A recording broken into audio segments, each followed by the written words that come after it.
Masyaallah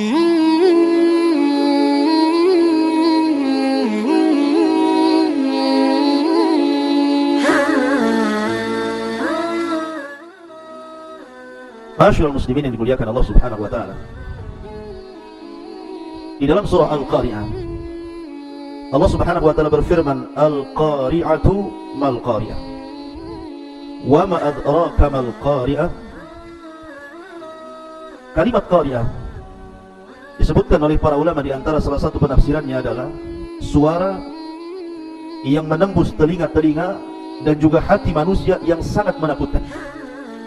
Makanya Al-Qar'u itu dalam bahasa Arab mengetuk sebuah pintu dengan sangat keras, itu disebut Al-Qar'u. Atau orang yang sedang perang dengan pedang, kemudian terdengar suara hantaman pedang satu dengan yang lainnya, maka suara pedang itu disebut Al-Qar'u. Itu secara bahasa. Akan tetapi yang dimaksud Al-Qari'ah adalah suara yang keluar dari moncong trompet Israfil. Dan kita tahu bahwa sejak kapan Israfil itu meletakkan trompet di mulutnya? Para ulama menjelaskan sejak diutusnya Nabi SAW. Di situ Israfil mulai meletakkan moncong ujung trompet di mulutnya. Makanya Nabi SAW suatu hari dia malas untuk makan, malas untuk minum, dan tidak bisa tidur. Sehingga kegelisahan Rasul ini ditanya oleh para sahabat Nabi SAW. Maka Nabi SAW mengatakan, bagaimana mungkin aku bisa merasakan nikmat hidup waqad iltaqama Israfilu al-qarna. Dalam riwayat waqad iltaqama sahibul qarni qarna. Bagaimana mungkin aku bisa hidup tenang, kata Rasul, sementara Israfil sudah mulai meletakkan ujung moncong di mulutnya, siap meniup saja. Dan bahasa al-qarnu itu dalam bahasa kita itu tanduk. Jadi bentuk trompet itu seperti tanduk.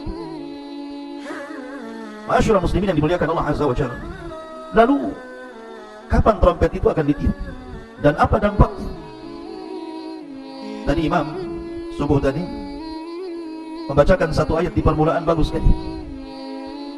Allah Subhanahu wa taala mengatakan, yauma yunfakhu fis suri fasa'iqa man fis samawati wal ard illa man syaa Allah.